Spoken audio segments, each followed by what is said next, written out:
Vale, Sugado. Pa.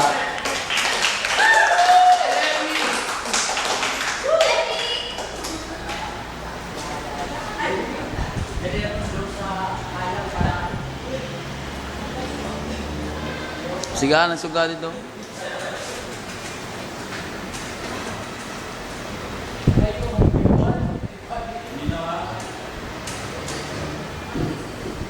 Okay.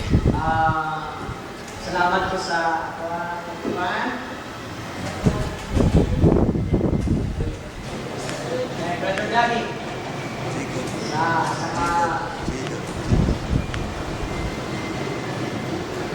Sa kalutasyon na ako yung speaker ng review na. Gusto ko lang maglatag po mga insights.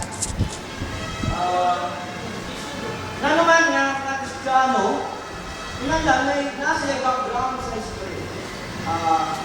Siguro, based sa mga ibang officer na istorya, yun lang, pinamdalan tayo background. Parang po, ano mo, asa kabitan. Ano nga na, kakakanin yung staff. Pero, wala na tayo bigla dito lang. Pero, sa kakakanin ko ito. Tugad mo din. Malugad. Malugad. Kamay. Sama, kalampasan sila din. Kalampasan lang.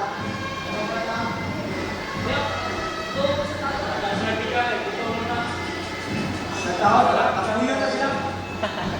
Ang pulaan na sila, bunong na natawad. Natawad na. Experience ko na na. Okay, pintas ko na kuhan sila. Alam ko yung isang pastor ba? Ang istorya ko kalit ha? Pintas wala pa nga itong pinaka-nakit. Nagkatayin kami sa isang seminar, yung sa mga brad, alam mo, Tagalog man. Brad, alam mo, nagkaroon kami ng mask, ano eh. Yung? Nag-vision. Padugo.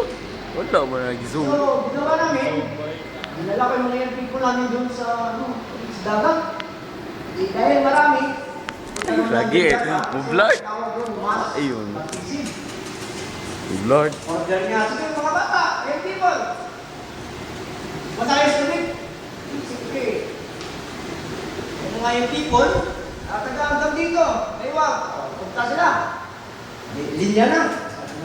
Dami kasi. Pag sa isayin mo yan, hinapon ka. Sige. Okay, ready? Ano nga? Dito na.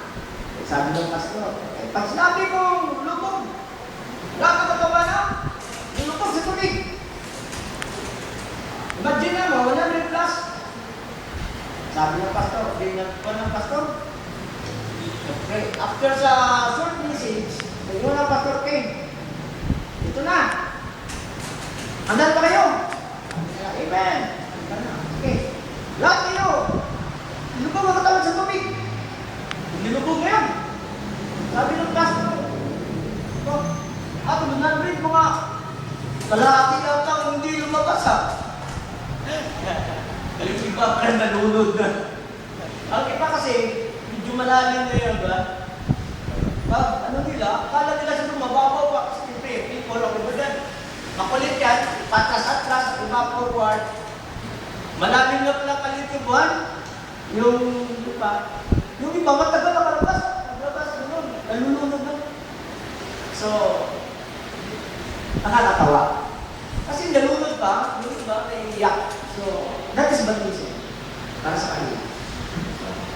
Hindi yan problema. Ngayon, sabi nyo rin sa Brad, sa isang mga pastor, masapin ko siya, sabi niya, Brad, yung baptize ako, lahat kailangan, ganito yan eh. Pag mag-baptize, dapat lahat ng katawan mo, pinupumos tubig para malinisan ka. Sabi ng pastor natin, sige Brad, yun lang. Baptize na. Sabi niya, pastor, sandali lang. Yung tapa ko, kailangan ano yan? Labas ko yan. Hindi kasama yan. Hindi kasama yung baptize. Kaya, pera niya, hindi kasama yan. Lisensya niya, hindi kasama yan. Kasi pag sinama mo yan, basa yan, wala na. Hindi na pwede. Para sa kanila, pwede ba yung transit nila? Eh kung bata naman, pag ibag tayo mo, lumulong sa tubig, anong nangyari sa bata? Ha? O kasamaan. Kaya naman, lulus yung bata, malumos. Di ba? Malumos ang bata. So, iba-ibang pananaw, iba-ibang stand, and that is baptism. So, na. Pero, punta tayo sa isa sa mga gawain sa simbahan. Lord's Supper. Yung isa yung iglesia, nag-Lord's Supper sila. Ano kung buti masagot sa word na Lord's Supper? Panihapon. Supper, panihapon, di ba? No? Panihapon. Pero i-observe nila, buntaman. Hindi na Lord's Supper.